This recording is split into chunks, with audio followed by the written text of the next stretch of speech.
Welcome to Ep.1 of Ministry of Man. Now, as we're starting, I want to get in front of this. I want to get ahead of this early. So, what it's called is Ministry of Man. It's not Ministry of a Man. Now, the reason I say that and the reason I clarify is because I don't want one of these moon landing debacles that happened when with Neil Armstrong was like, you know, how he famously said, one small step for man, one giant leap for mankind. And then everyone was kind of like, doesn't that mean the same thing? Like one small step for man is kind of like saying one small step for mankind. And so you got a lot of like flack for it. But then they brought out some special high-tech listening technology, and they listened really closely and realized that he did in fact say one small step for a man, one giant leap for mankind.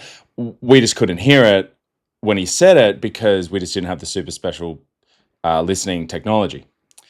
So if you thought he said one small step for man, you were wrong.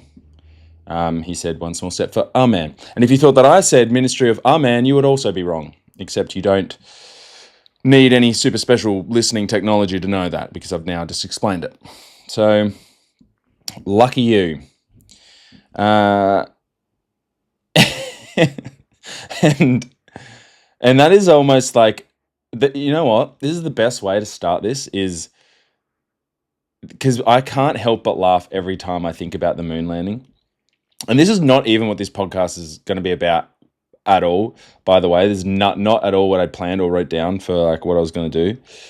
But just the idea that in the 60s, they fly to the moon, and when they get there, first of all, they live stream it, which is wild. But they get there and they call the president that's in the White House. We're here, Mr. President. We're on the moon. We made it, and flawlessly.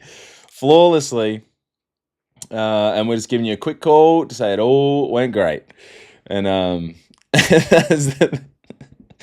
we can't even get a call or a live stream halfway across Australia where they're being like insane delays. And you see like the reporter standing there for like 15 seconds, like holding a microphone, waiting to hear the sound come through. But when that's in 2025, we can't get a proper live stream like halfway across the country. But we can get it from the moon perfectly and flawlessly. Oh, it's so funny. We can't even get, and even now, we can't even get 1,000th of the way there. But we got there in the 60s. But anyway, but I do want to talk about, this is so perfect to like kick this off as well, because this podcast, like this first episode, I want to talk about stupidity. And so this is just like the perfect way to kick it off. And like, yeah, I don't know. So there's this article that I found. I'm just going to jump into it because it's hilarious. So there was this guy named Carlo Cipolla, and in the 70s, he wrote this like 60-page essay on like, it's basically the fundamental laws of stupidity. I think it's called the 5 fundamental laws of human stupidity, or the 5 basic laws of human stupidity. And it's so funny because he initially wrote it just for his boys. Basically, he wrote it, didn't expect for it to be like mass distributed, but then obviously because it's brilliant, it just went viral, and it's probably more relevant now than it's ever been. It's a timeless essay about stupidity, what it is, and to why we should be concerned with it.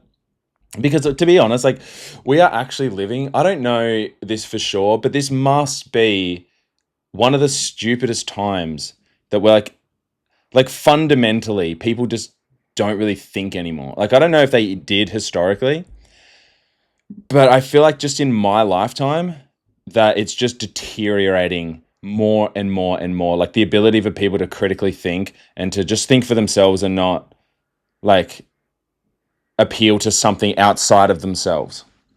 Like I'm not saying that appealing to authority is necessarily a bad thing, but it is when it's the only thing. But yeah, so I'll jump into it. And by the way, I'll say this from the start. I'm going to say a stupid person a lot. And the way it's described in Cipolla's essay, he's not saying it as like an insult to people. He's referencing stupidity as like a descriptor. So like in the Bible, it'll say, the fool would do this. And it's not an insult as such as it is, this is what that type of person is described as. So you know what you're dealing with when you're going through life, basically. We just use it, I suppose, as more of an insult, but this is just an identifier. So dude, this is going to be so sick. Okay. So the first law of human stupidity is everyone always and inevitably underestimates the number of stupid people in circulation. So this is just crazy to speak like this, but so no matter how many stupid people that you think there are, Cipolla is basically saying, nah, there's a lot more than that. And the reason that he says that is because what's classified as a stupid person isn't the same as we kind of rule people out of someone that could be considered stupid based on maybe their education or even their IQ. And what they've seen and what they've noticed and what Cipolla noticed is that an IQ test only tests for specific things, but we rank it as being like the most prestigious thing to categorize anything of, but it doesn't measure for like critical thinking. It doesn't measure for open-mindedness. It doesn't measure for like rationale. It measures primarily for maybe like abstract problem solving, or memorization is probably a huge one. But these things aren't really correlated to it doesn't avoid the potential of you being stupid if you have a high IQ, basically. You could have a low IQ or a high IQ and still be stupid or not. So even like a low IQ person doesn't necessarily mean they're a stupid person, because they have the ability still to identify whether or not they're rational in their thinking.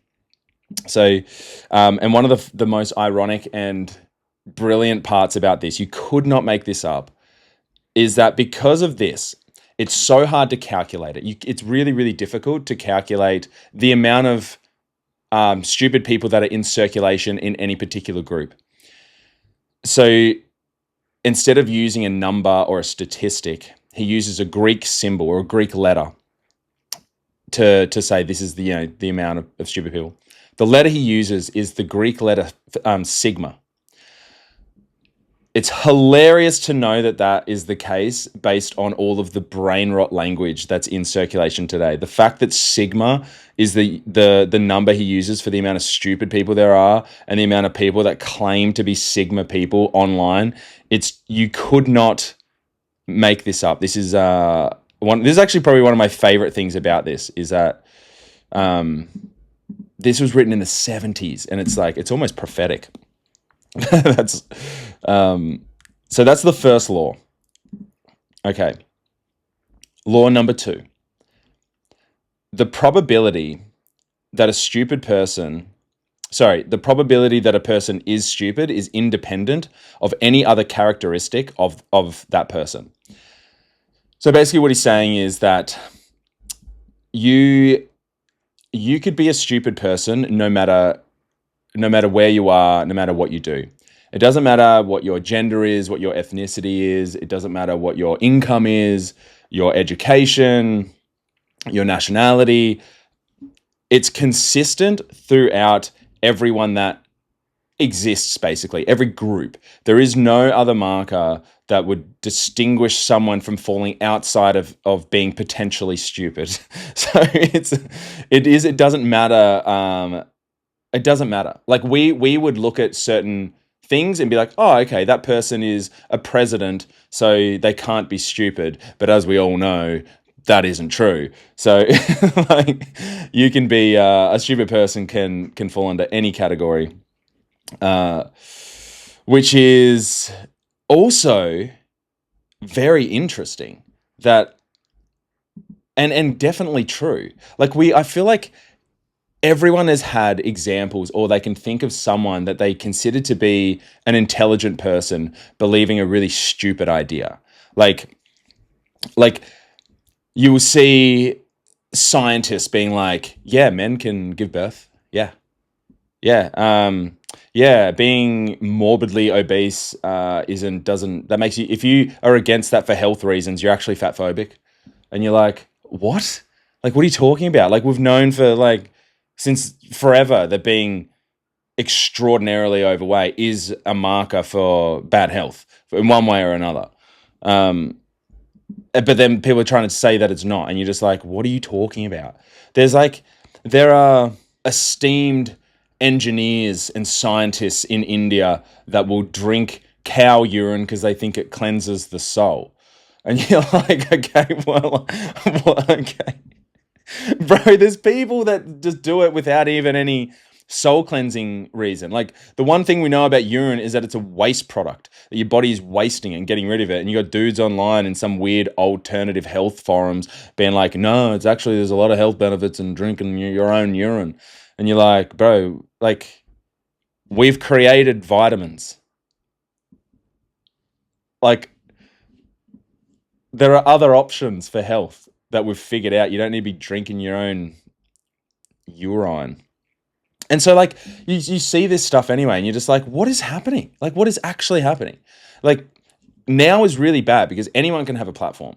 Okay, so now is bad, but it's also, like, really good because you can have a platform and succeed and, like, say whatever you want. You actually don't need to be, you don't need to be coherent. You don't need to be logically sound. You don't need to be reasonable. You can do whatever and still succeed. And we see that every day online. So now is actually the best time to do anything socially, I suppose, as far as like whether or not you're going to succeed. You probably are if you just keep doing whatever it is that you're doing.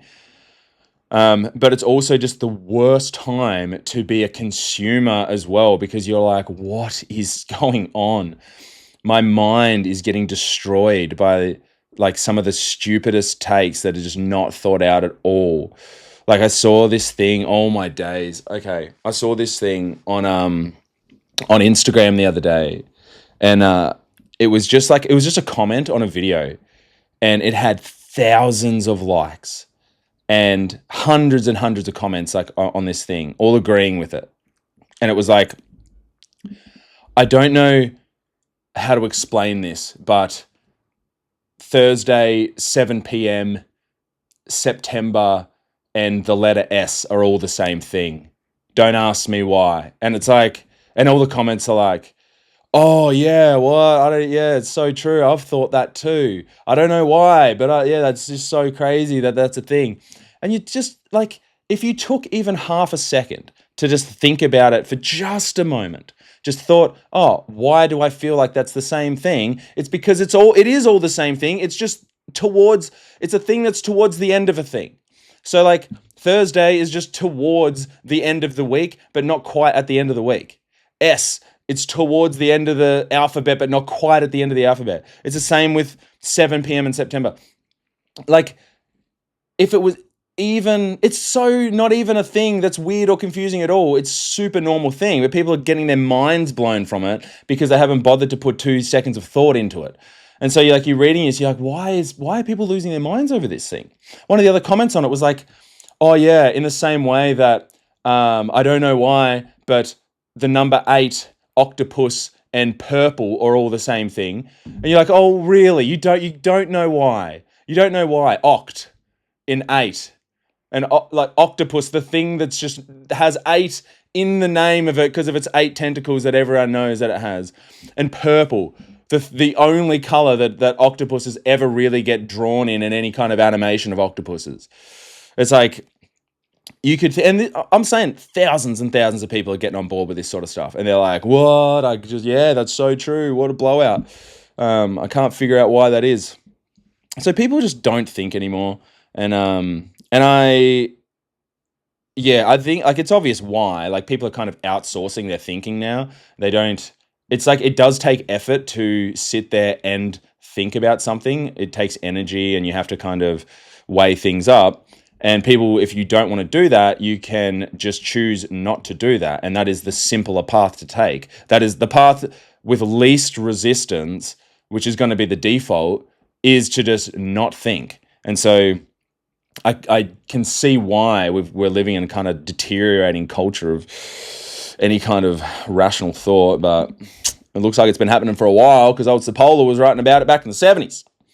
So law number 3. So this is good because law number 3 kind of goes over what is classified as a stupid person, which is kind of important to know.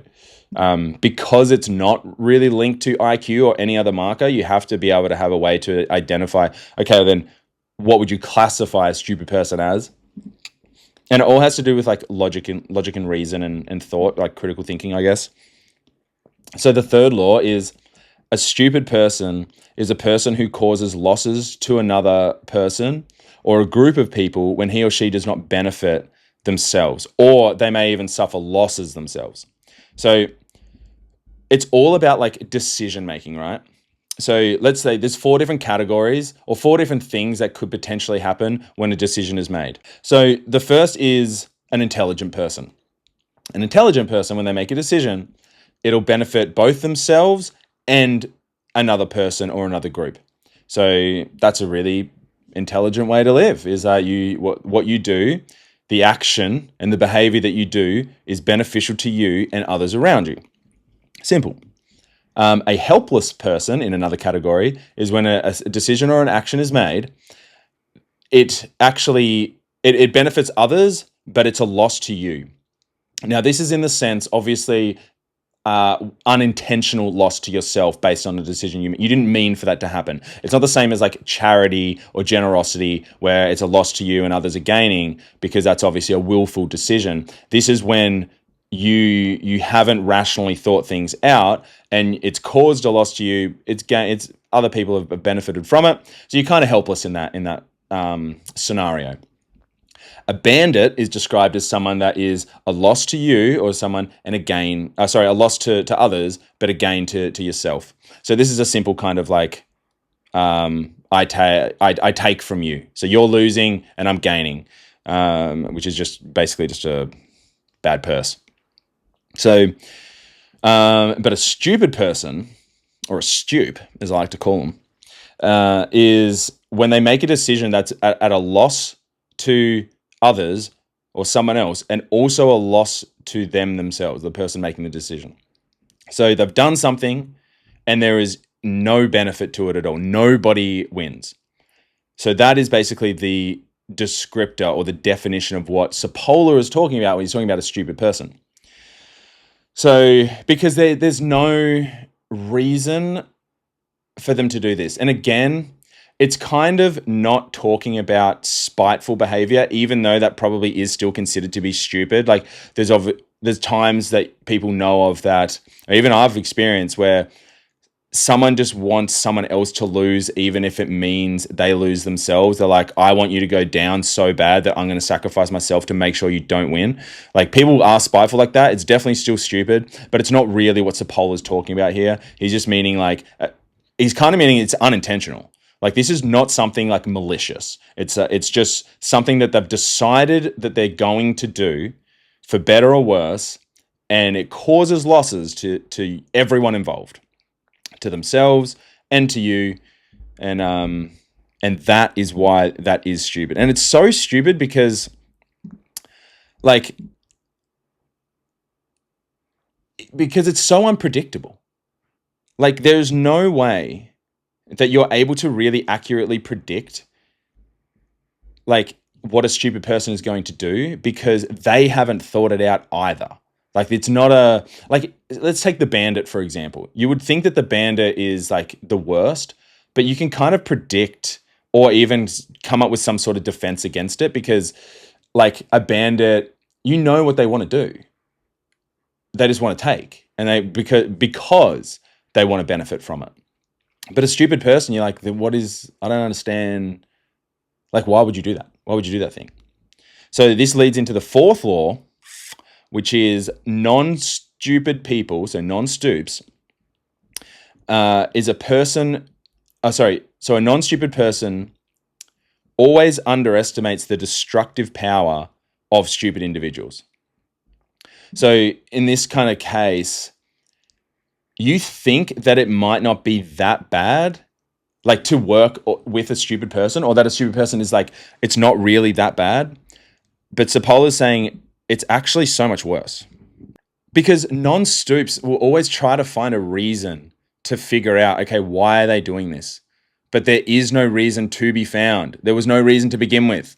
Like non-stupid people, they think well, they think critically, they think reasonably.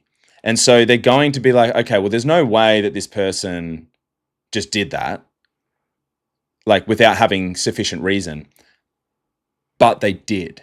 So that is why it's so dangerous, because you can't predict it. You can predict bandits. You can do like someone that wants to take from you. Like you just kind of know. You know, like, okay, well, yeah, I can see why they did the thing. So that's why the fifth and final law is a stupid person is the most dangerous type of person.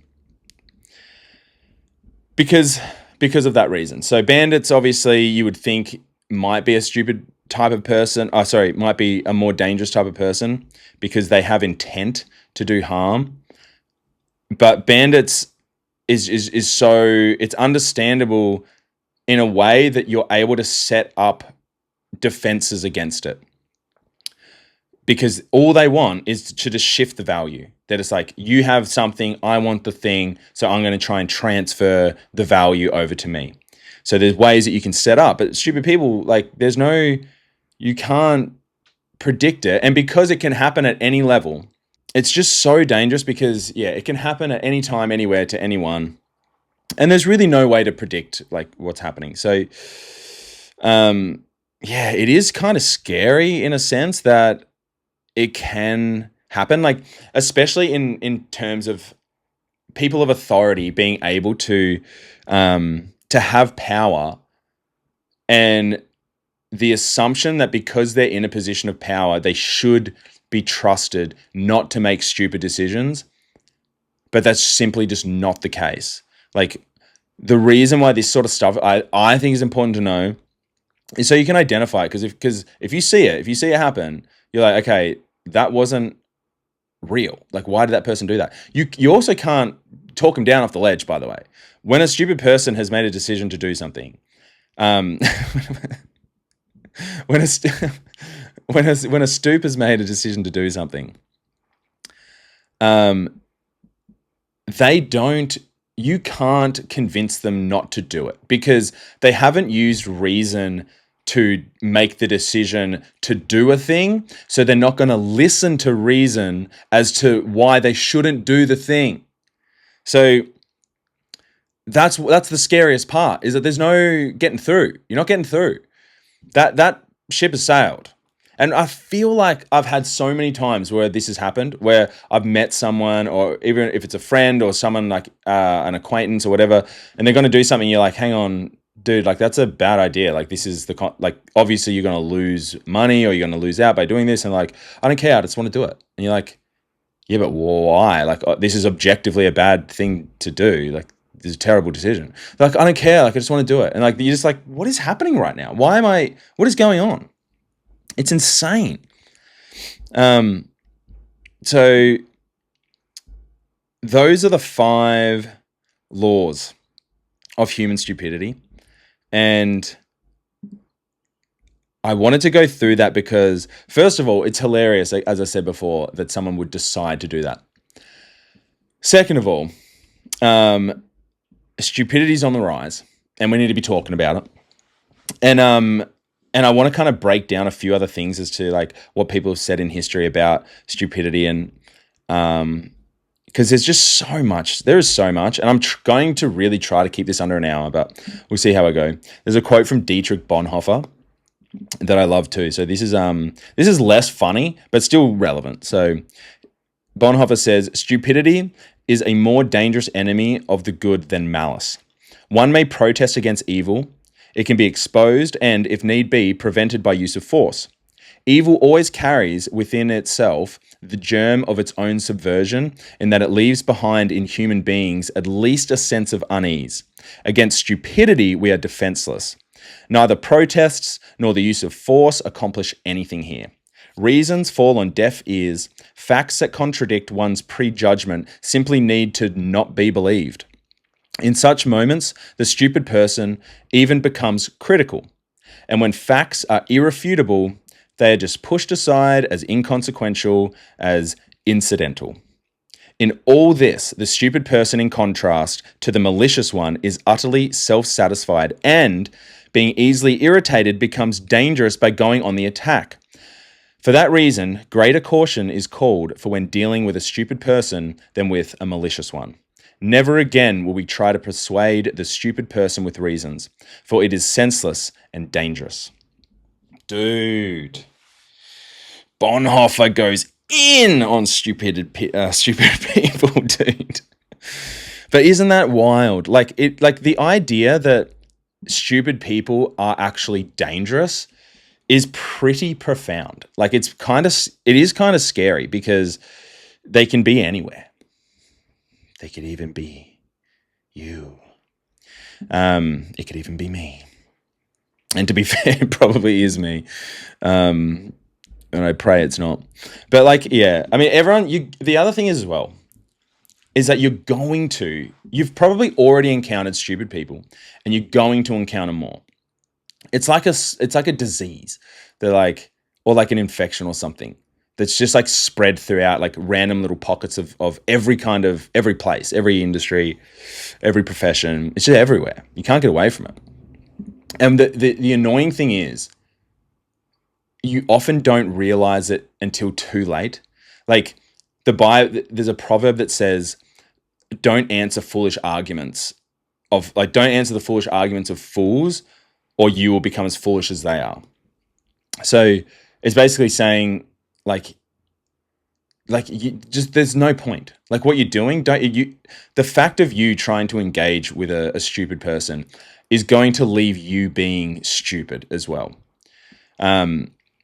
Mark Twain says, never argue with an idiot. They'll drag you down to their level and beat you with experience. And boy, oh boy, is that true. Oh, I've been beat to oblivion by Stoops. Man, there was this time, okay, this is a great example of why you should never, as soon as you identify that you're talking to someone that meets this kind of criteria, you need to get out. Like the second you identify, there's no point continuing on a conversation. You cut it as soon as you realize. And this happened like maybe 5-6 years ago, I used to drink and have drinks with mates at bars and whatever. I don't anymore. But this one particular time, I remember we're out for dinner, we're having some drinks, and this dude, he was kind of drunk. He came up, and I don't know how it came up. At the time, we were talking about religion, or it came up that I was Christian, right? And it ended up just being me and this guy talking, and he just leans, he goes, yeah, like, don't you just think, though, that, like, the Bible and Christianity, all that, is just, like, kind of contradictory? And I was like, no. Well, for me, and so I explained basically over the course of, like, 5 minutes as to why people think that it is and why I think that it isn't. And kind of broke it down really simply and took time to really explain it and try to articulate it well in a palatable way. And as soon as I finished speaking, he goes, yeah, but like, don't you just think that it's all just like a little contradictory? Oh, and I'm telling you now, like, that was it. Like, that was the end of the conversation. I'm like, yeah, okay, man. Yeah, probably. Like, we're not, what are we doing? What are we doing? Like, immediately I realized that this dude does not actually want to talk, for one. He doesn't want to communicate. He doesn't want to have any conversation. He was just waiting for me to finish talking, and he just wanted me to admit the fact, or like, of his belief, and just be like, yeah, dude, yeah, it's all a big contradiction. And And so yeah, it's if you find yourself like the best advice you will ever get is just like just end it there, dude. There's no point. What are we doing? What are we doing here? It's not a conversation. But yeah, dude. And so like the world that we live in has just gone mad, bro. And it's not getting any better. And like it's gotten you know what's even worse is that like it hasn't just it's not like an individual thing. Like what happens is it becomes collective. It becomes like there's this idea of like blind tribalism, right? That's like it's becoming more and more prevalent in today's society. So you'll see it obviously in politics, like it's so divided and so divisive.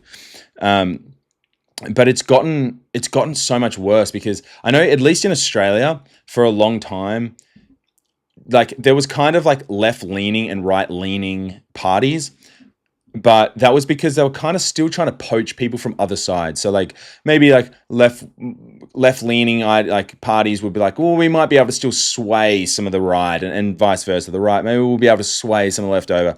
But like in the US, that's kind of just gone. Like that's not really a thing anymore. They're not really worried about so much like, oh, let's see if we can like gently, guide, we're good too. They've kind of just thrown that out the door, and it's like they've drawn a line in the sand, and it's like you're either with us or you're against us. If you ain't for us, you're our enemy. And so, and what that like what that kind of what's the word, bro? What that fosters is like distinct tribes that people now get their identity from. So they're no longer even required to think because the mob has done the thinking for you. The thinking's already established. That part of it is already done. You no longer have to worry about the thinking side of it. Now you just have to worry about preserving it, whatever the tribe is, and making sure that your tribe wins. Because people get more wrapped up in like the community aspect of it and fitting in. People do not want to be right and alone. They would much rather be wrong and belong. That is definitely the crux of a lot of this sort of stuff. So like they'll choose fitting in and community over truth and reason.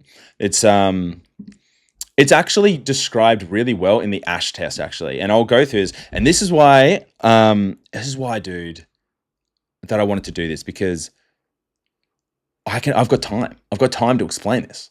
I love having time to explain this. Okay, so the Ash test, it is kind of well known, but I'll explain it anyway because this is my podcast and I get to do that now. So the Ash test was like this. It was a test on social conformity where they kind of were trying to test to see if people were willing to intentionally answer wrong answers because they didn't want to stand out in a negative way. So they had, let's say you have 6 people. 5 of them are actors. 1 of them is the test subject. And what they will have is, say, they'll have 3 lines of all different sizes, A, B, and C. And they'll have a 4th line, which we'll call X. And X is identical to one of the 3 lines, to A, B, or C. And all the test is to say, do you think X matches A, B, or C?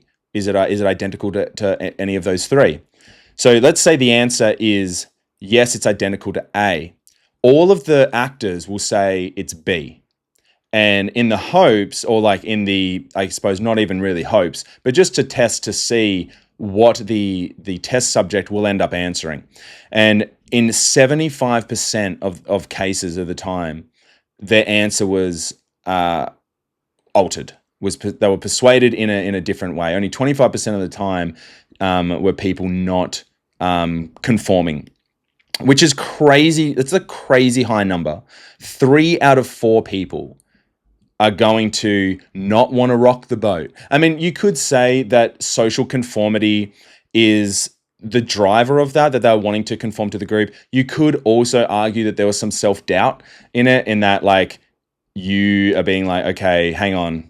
I thought my shirt was blue, but I've had 6 people come up to me and say, nice green shirt. Maybe there's something wrong with me. So that's obviously an option. But I think, yeah, I suppose that, I don't know if that's a great example because obviously color blindness is a known about thing, and you can kind of test for that as well. But there's no doubt that social conformity was definitely a big part of it, because even if that's true, that self-doubt was the case, it's still kind of conforming to a group thought rather than your own instinctual thought and belief. So yeah, I think that is a really important thing to know. And also, like, once you're kind of set in your tribe, so you have your community, you've got your art, you've got your identity almost wrapped up in a particular group or a tribe, you then kind of turn a blind eye to like anything else. So like,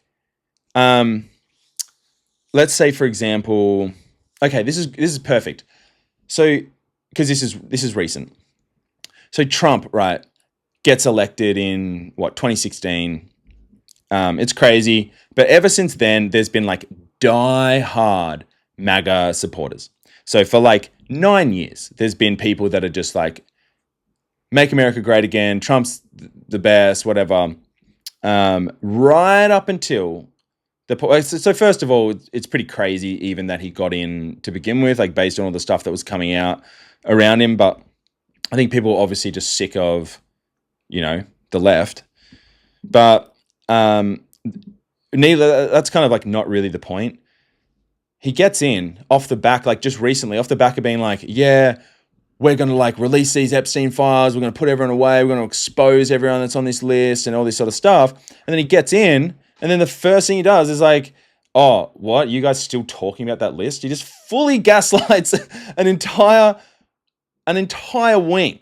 The entire right wing just got gaslit like I've never seen. That's like the most global scale of gaslighting I've ever seen. You guys still talking about that? What are we doing here? What are we doing here? And then they're going, oh, there is no list. And then they go, oh yeah, but we're also going to ban it from being released as well. So like a Supreme Court, whatever, like voted against it ever being released.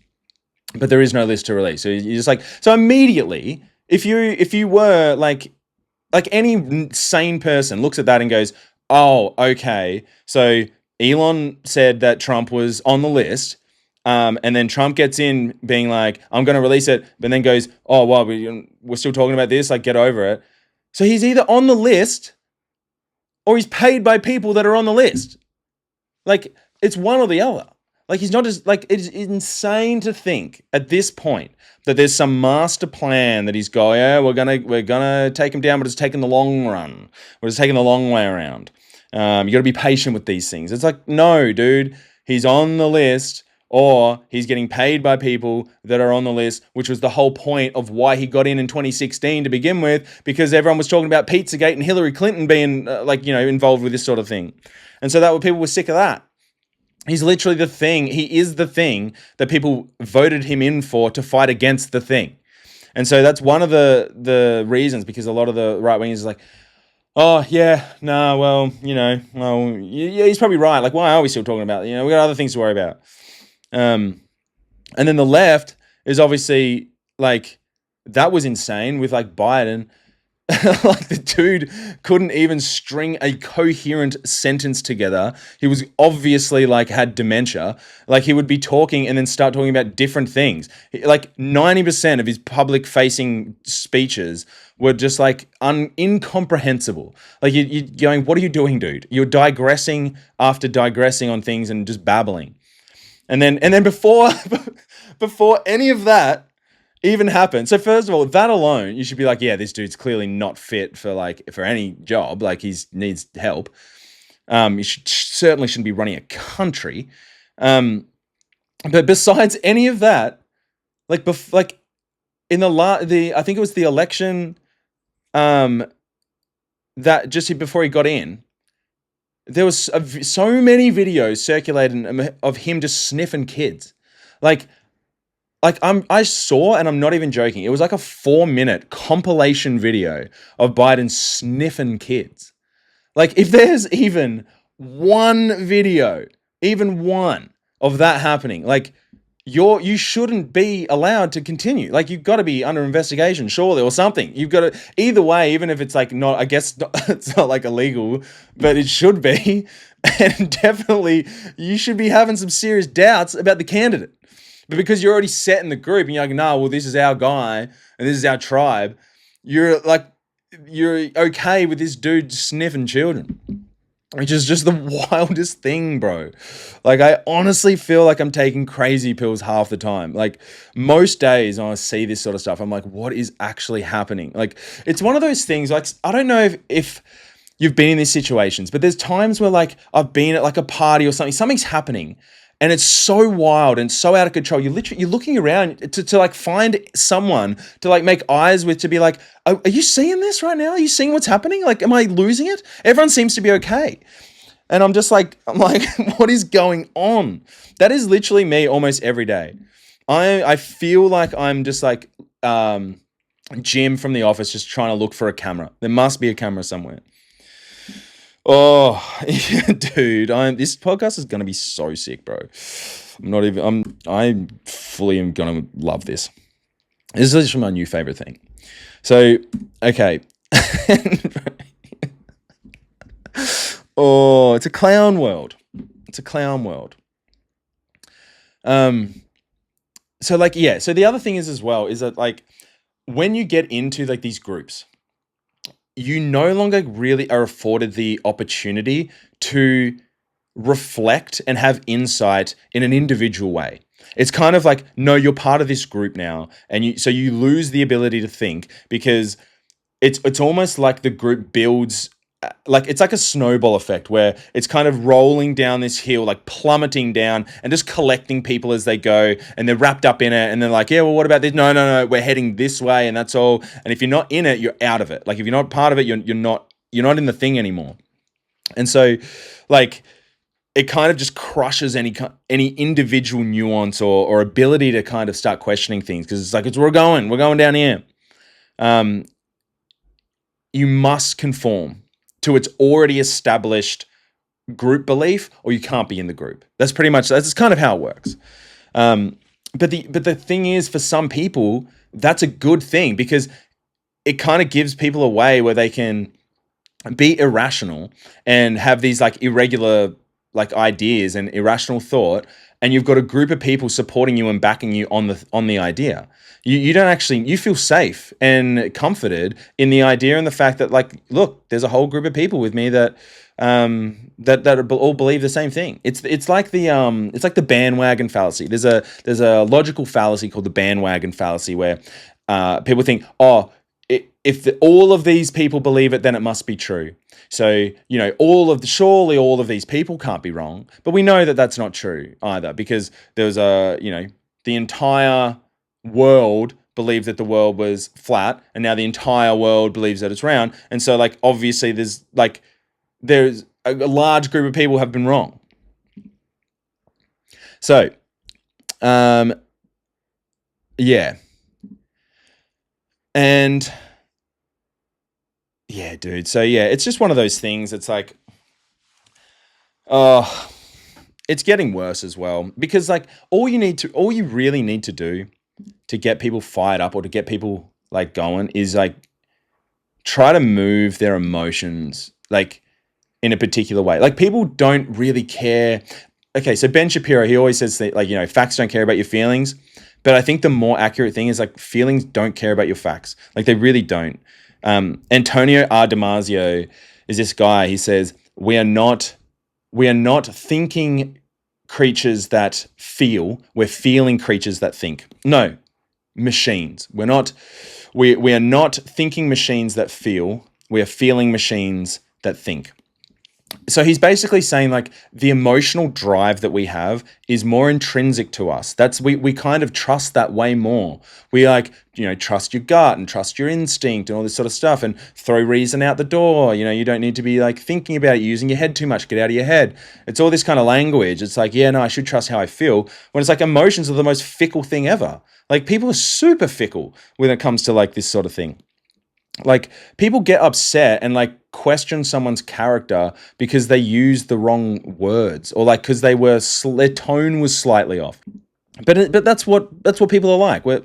So Carl Jung wrote a book called The Undiscovered Self, And there's a passage in it. He writes, rational argument can be conducted with some prospect of success only so long as the emotionality of a given situation does not exceed a certain level of critical degree. And so, like, he's basically saying you cannot talk rationally or have any kind of rational discourse or argument if the emotional level has risen. Once it's up, there's no point. You're not going to be heard. No one's going to be listening. There's no discussion. It is now like you're now an enemy, and we're not going to see eye to eye. Like, you could come to someone with something so reasonable and rational, but if they don't like you, their inclination is going to be to doubt what you're saying and not agree with you, regardless of what it is. Like, truth isn't the priority. Like, truth doesn't actually matter in that matter. It's like the emotion of the person. And like in the online sphere as well, in the online world of what's kind of getting pushed, is like attention is kind of like the most valuable thing. Like, truth isn't really prioritized anymore. You want like, people are trying to get to your emotions. They're trying to make you, like, this is literally how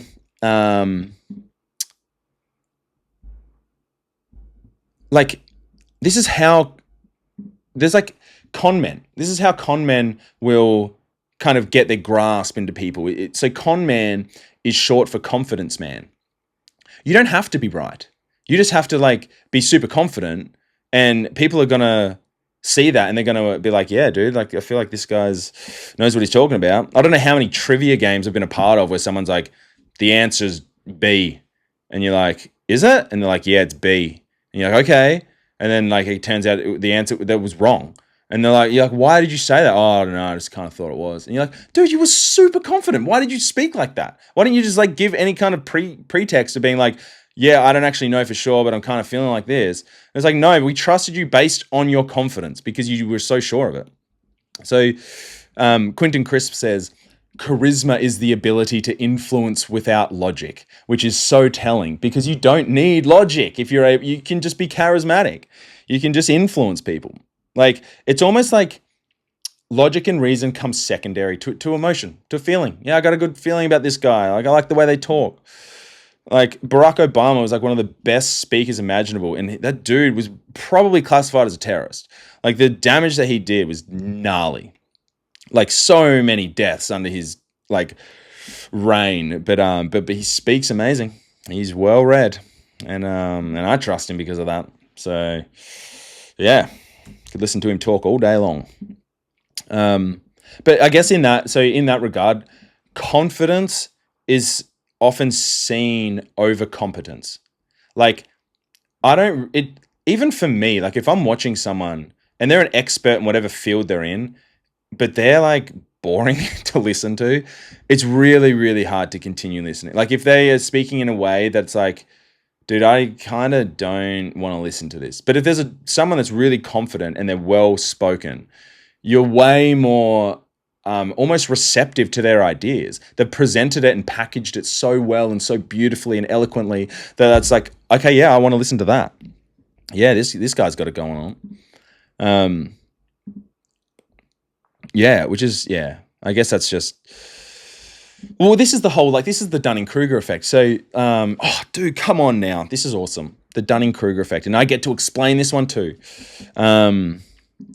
So, you know what? I feel like I want to actually explain the whole. So, like, you'll see the Dunning-Kruger, like, you'll see on comments on videos these days, it'll just either say Dunning-Kruger or Dunning-Kruger effect. And what they're basically saying is this person is overconfident and undercompetent. So, like, okay, no, I'm gonna go into the actual story of it because it's the funniest. It is actually the funniest story. And the funniest reason as to why someone wanted to do a study. So there's these two guys, right, that they rob a bank, and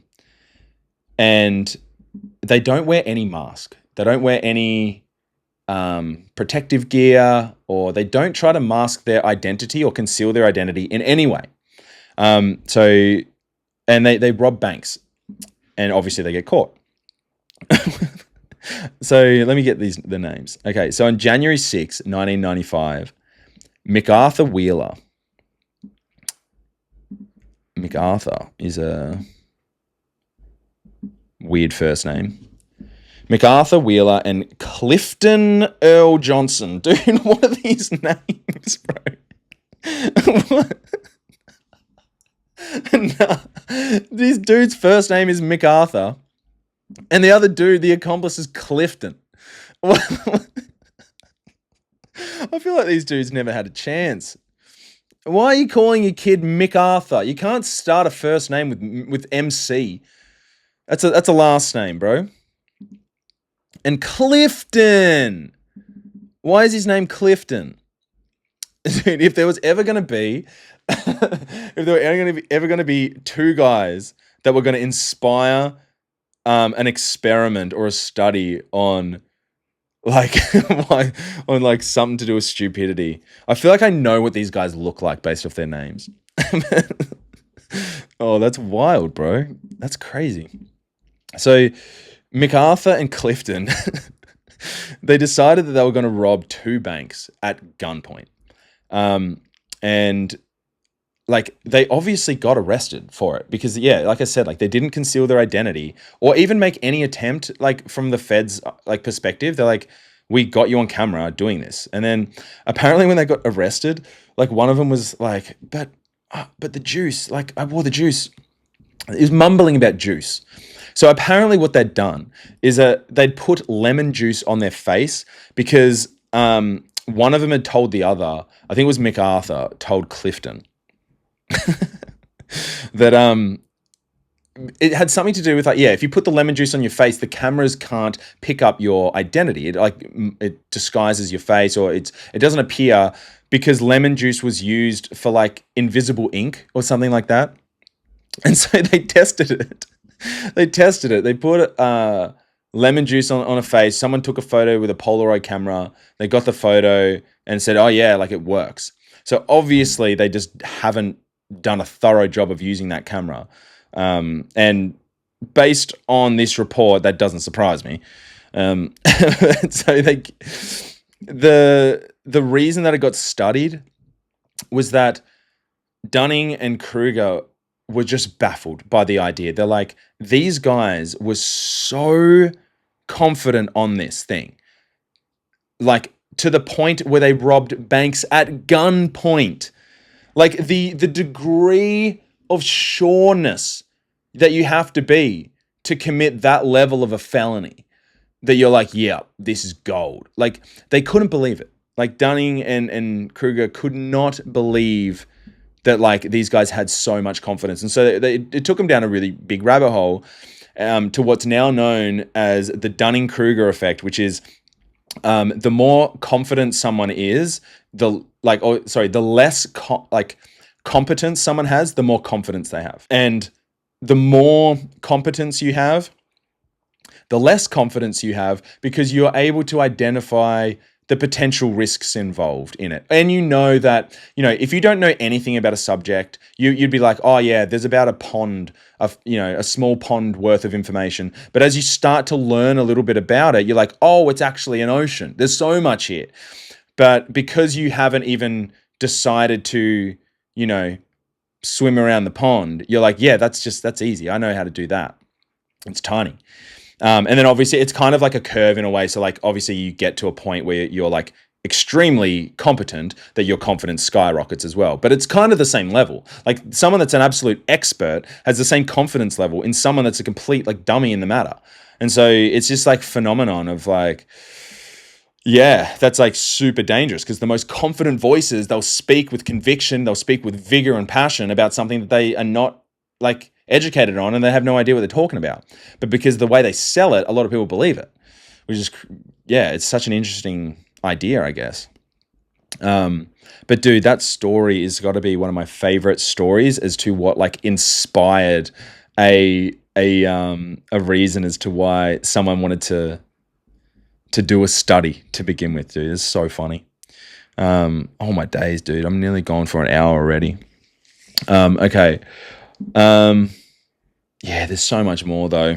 I'm gonna have to maybe do another episode on this. But yeah, but it's definitely apparent that like we're kind of coming into a time now online where like censorship isn't even really that big anymore. I feel like things are coming up in my feed that would normally have been censored like 4 years ago, but like it's kind of everywhere now. And I think the reason is that truth isn't like truth doesn't really matter anymore. It's like whether you know or whether you don't, there's so much flooded information out there that people are kind of getting this cognitive apathy almost, or like fatigue. It's like a cognitive fatigue. You're trying to sort through what's real, what's not. And there's so many different ideas and so many different theories about a thing going around that it's just exhausting. You don't even want to like bother trying to figure it out anymore because there's like 15 different potential ideas, or you find out something's true and then 2 weeks later, oh, it turns out like, new information was released. And then so you have to change your whole concept of what you thought was real. And to be honest, like we kind of know already that outrage is the bigger driver of attention, I guess. Like algorithms are more likely to learn, like to show you the things that you engage with. So if I'm engaging with something that is, I don't know, a particular way, it wants to feed me more of that thing because it knows that I'm going to engage with that thing.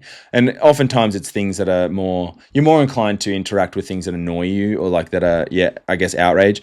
But even if it doesn't, even if that's not your cup of tea or you don't respond to things that are outrage bait, like it's going to change your feed and your algorithm to the things that you still like interact with the most, which means you're going to be left on the device longer. It's going to be way harder for you to get off a device, and you're going to be way more inclined to visit into that thing because it's showing you all of your favorite things. It's picking up, oh, they always like it this, or they always watch these types of videos. Like they don't skip past these ones. If you are skipping past videos, they're probably not going to show you many of those videos anymore.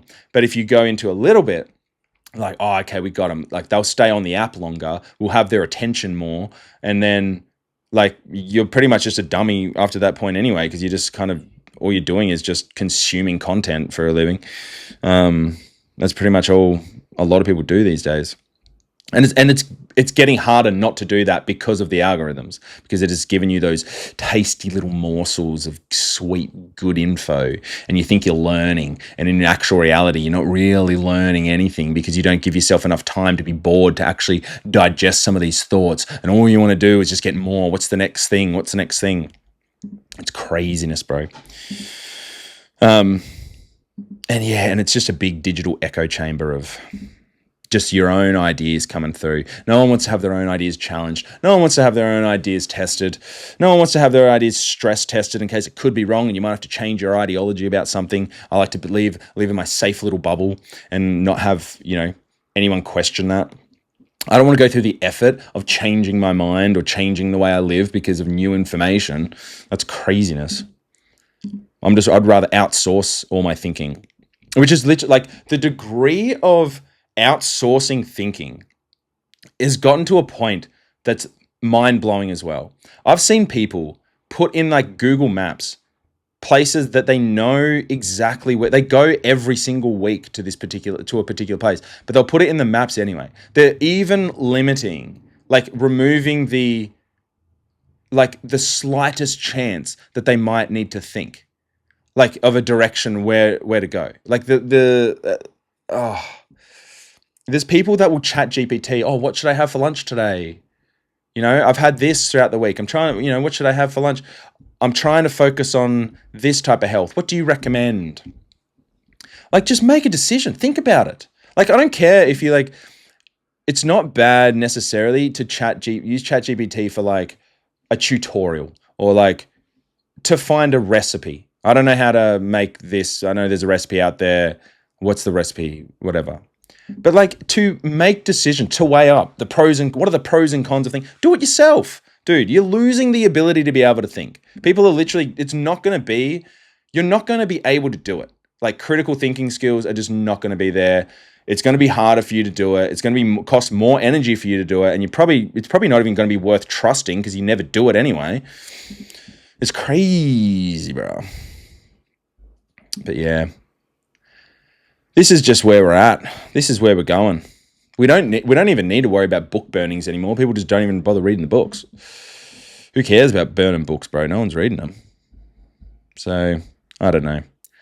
That's pretty much where I'm at, and that's yeah. I do honestly. I think I could do a full nother podcast on this type of thing with all completely different ideas and like of what's happening in the deterioration of the mind in society. And look, I probably will. Maybe it depends if people like this or not, or not even really that. If I find that I want to talk about it again. But yeah, this is just where we're at, dude. Oh, I will wrap it up now. But the final thing that I wanted to say, I almost forgot about this, and this could be one of my favorite things that I've seen in like online in so long. So, like, because AI is getting a little bit better, we're starting to see like it's getting a little bit harder for a lot of people to determine what is AI, especially for like older generations. I don't know what it is about younger generations. Maybe they're just able to pattern recognize things a little bit easier in the online space. I don't know. But people are falling for like some of the most obvious AI videos that it's scary, because when they start to get really good, no one's going to know, because there's a sea of people out there that already are falling for this thing. So the funniest one was, dude, okay, so Will Smith, I don't know if people have seen this, but Will Smith started coming under fire for using like AI to generate people in stadiums. So it's some of the shows. So he obviously went on tour and he was posting things for like weeks about, at his concerts or whatever. But one of the particular ones was it's got to be the most obvious AI I've ever seen in my life. Like, to the point that it's like, oh yeah, like you take one look at it, you're like, okay, well clearly like that's AI, like obviously. And like one of the funniest things, even if you couldn't tell, you would still know that it's AI based on this one thing. In like the crowd, there was a guy like holding up a sign and it said, so this guy's like a 40-year-old, 50-year-old dude. He's like holding up a sign and it's like, your music helped me survive cancer. And I was like,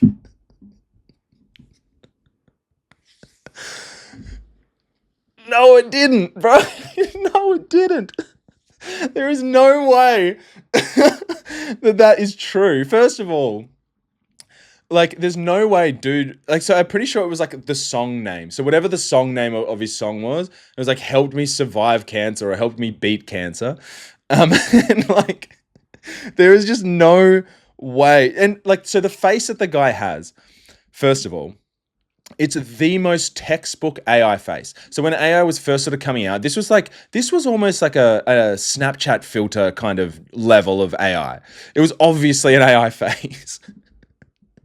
But the fact that like that's go over the top, bro. Come on.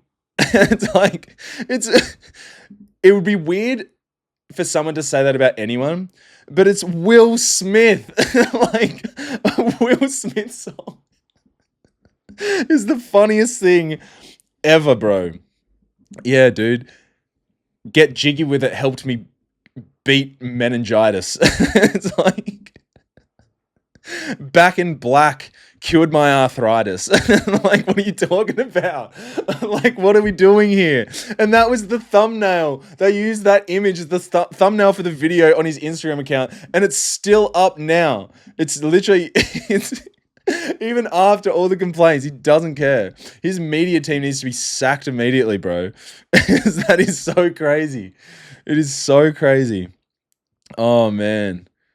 Dude, there's just some funniest thing. I guess like the silver lining is that there is some good like comedy gold out there from things just going on in the world. Because stupid people, they don't realize that other people don't know that, like, they think they're smarter than everyone else. It's they think they're competent. So like, oh, no one's going to know.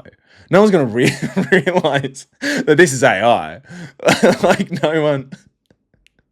It'll be fine. It'll be fine. They just like, they AI generate him to just be like a foot taller. And like, And the fact that you're AI generating the crowds, and it's obvious, it's like, okay, obviously no one's going to your shows, dude. Like, it's so much worse. I mean, way better just to be like, just either don't film the crowd or like film a small crowd. But to AI generator, there's probably literally no one there. Oh man, dude, I was losing it when I was watching that. Oh man. Yeah, this is gonna be so much fun, dude. I had fun with this one. So let me know, like, if you liked it, let me know. I'm gonna wrap it up because it's been over an hour. But yeah, and yeah, that's all. So yeah, but no, but yeah, share it around maybe if you want. Like, I'm not really asking for anything, but if you know someone that might like it or someone that might enjoy it, maybe you can send it around. No pressure or anything, but just see how you go. And give me some feedback too, whether good or bad. Like, actually, if it's bad, yeah, you can tell me. I don't care. I'm probably too stupid to listen. That's the thing. Like, I could be one of these stoops. Bro. And maybe I am. Maybe they did land on the moon. Maybe they did make a live stream call or whatever, and and I'm just a big old dum. But anyway, all right, I'm ending it there. Thanks for listening. Episode 1 done. Let's go.